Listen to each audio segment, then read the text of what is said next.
काहीच वेळापूर्वी कॅलिफोर्नियातील Wedenberg space force बेसमधून ड्यूम्सडे नावाचं अण्वस्त्र म्हणजेच न्यूक्लिअर बॉम्ब असेल अशी मिसाईल प्रचंड गतीने अवकाशात गेली आणि तिथून पुन्हा पृथ्वीच्या कक्षेत दाखल झाली आणि पॅसिफिक महासागरात सुमारे 6700 किलोमीटरचा प्रवास करून आपलं लक्ष्य गाठलं.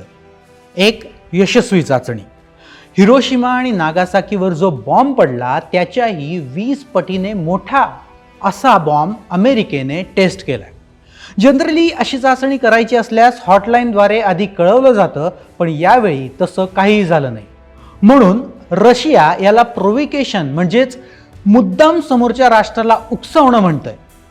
जगभरातल्या न्यूज चॅनलवर आज तिसरं महायुद्ध अशा आशयाच्या बातम्या दिसायला लागल्या आहेत. पण या क्षेपणास्त्राचं खरं नाव आहे मिनिटमॅन 3. याला ड्यूम्सडे किंवा प्रलयकाली क्षेपणास्त्र असं का म्हणतात? कारण हे ICBM म्हणजेच इंटरकॉन्टिनेंटल बॅलिस्टिक मिसाईल आहे. सोप्या भाषेत सांगायचं झालं तर हे क्षेपणास्त्र एका खंडातून दुसऱ्या खंडापर्यंत मारा करू शकतं. याचा वेग ताशी 24,000 किलोमीटरपेक्षा जास्त असतो. म्हणजेच कॅलिफोर्नियातून सुटलेलं हे क्षेपणास्त्र अवघ्या 30 मिनिटात जगाच्या कुठल्याही कोपऱ्यात पोहोचू शकतं.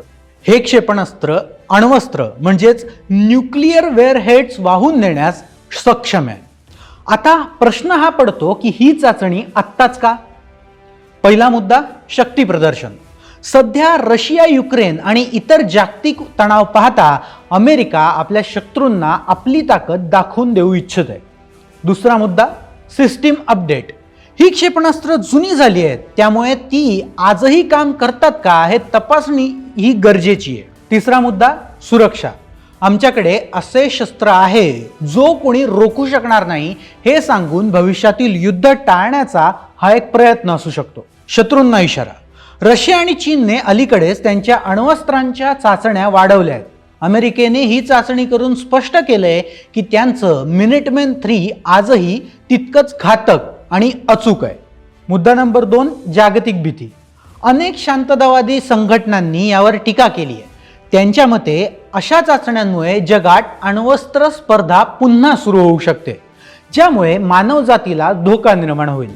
3 नंबर, मित्र राष्ट्राचा विश्वास.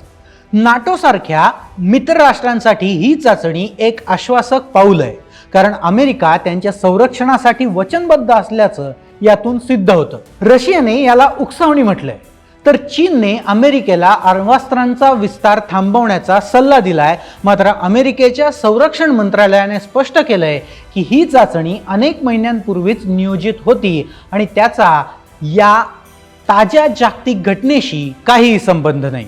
पण याचा इस्रायल-इराण युद्धावर परिणाम होईल असं दिसतंय. याबद्दल तुम्हाला आम्ही रोज अपडेट देतच राहू. त्यासाठी सरकारनामाला नक्कीच सबस्क्राईब करा.